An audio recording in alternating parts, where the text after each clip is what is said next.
Seeing me in a cemetery probably brings out a lot of different emotions for you guys. When we think of cemeteries, or when you look at me here and you look at these tombstones, you probably are thinking about death or despair, mourning. Probably not thinking about life or hope, because as we look around, there's not much here to be hopeful of. Do you ever have the feeling that even though you're walking and moving around, you're actually dead inside? Even the strongest Christians go through times when they feel like God is a million miles away. When those times hit, we often feel like we are the walking dead. But God desires for His children to be alive and awake and to live joyful lives. The cemetery that you see me in right now is actually our old family cemetery. The gravesites surrounding me are my ancestors. And just as I can learn a lot from my ancestors, because so much of what I've learned and who I am is built on their lives and what they've accomplished, we too can go back into the Bible and look at the people of God in the past and find out from them and their lives and the mistakes that they made how we should live today. This series, we're going to be looking at the book of Ezekiel. And in the book of Ezekiel, the Israelites lived very much the way we sometimes live today. You see, the Israelites kept pushing God away and saying, God, we know that you have this great plan for our lives, but we would really rather do things our way and do things the way that we want to without you, because sometimes, God, you just get in the way.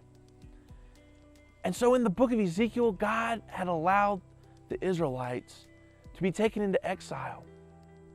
God wanted so much for the people of Israel to be awake and to be alive and to not be walking dead. And God went in the book of Ezekiel to great lengths to get His people's attention.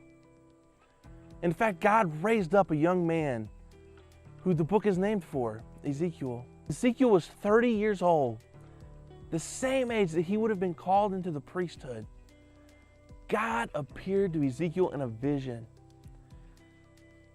This vision was designed to get his attention. God wanted Ezekiel to know that God is all-powerful, that He's all-controlling, and even in exile, even in death, even in despair and the mourning that was going on at the time for the people of Israel, God wanted Ezekiel to know, I am in control.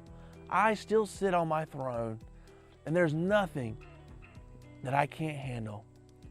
And Ezekiel, I want you to go to the people of Israel and preach to them and lead them and to help me take them from a place of walking dead into a place that's full of life. And so we're going to look and read this vision in Ezekiel. And just as I'm in a cemetery now is something that's weird that you've probably never seen or heard of in church, a lot of the things in this first chapter of Ezekiel you're not going to have heard of either, and it may be very foreign to you. But I want you to remember that God gave this vision to Ezekiel, designed to awaken him, to activate him for his calling on his life, so he could lead the people from a place to be walking dead into a place full of life and joy, living according to God's purpose. Let's look at Ezekiel chapter 1. On July 31st of my 30th year, while I was with the Judean exiles beside the Kebar River in Babylon, the heavens were opened to me, and I saw visions of God. The Lord gave a message to me, Ezekiel, a priest, there beside the Kebar River in the land of the Babylonians, and I felt the hand of the Lord take a hold of me.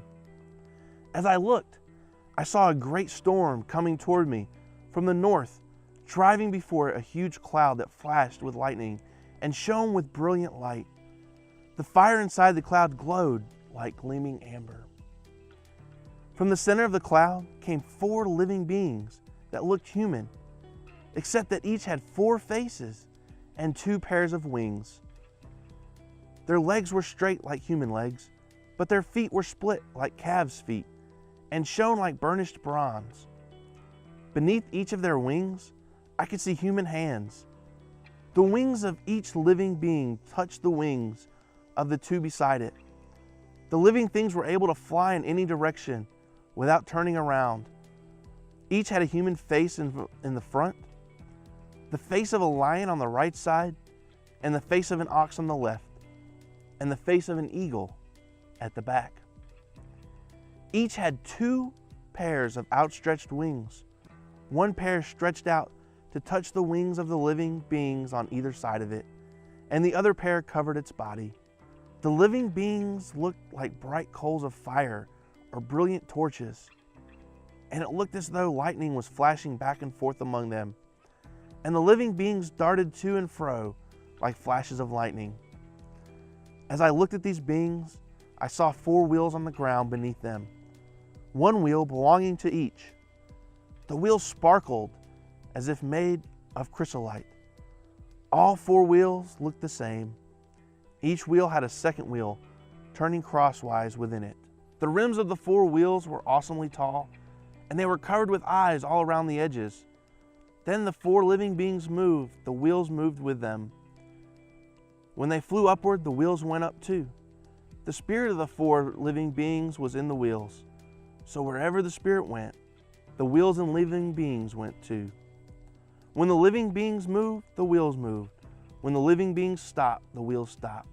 When the living beings flew into the air, the wheels rose up, for the spirit of the living beings was in the wheels. Above the surface, over their heads, was what looked like a throne made of blue sapphire. And high above this throne was a figure whose appearance was like that of a man. From his waist up, he looked like gleaming amber flickering like a fire. From his waist down, he looked like a burning flame shining with splendor. All around him was a glowing halo, like a rainbow shining through the clouds. This was the way the glory of the Lord appeared to me. When I saw it, I fell face down in the dust, and I heard someone's voice speaking to me. God's vision for Ezekiel was one that was designed to wake him up.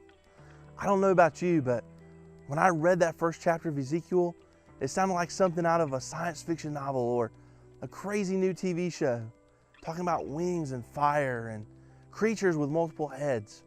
But the vision did get Ezekiel's attention.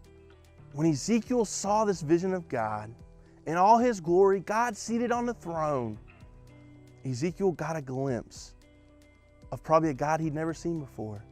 A God seated on the throne, a God that was all-powerful, a God that was almighty, a God that was in control of the entire universe. When we fully grasp this God, it will completely change how we live.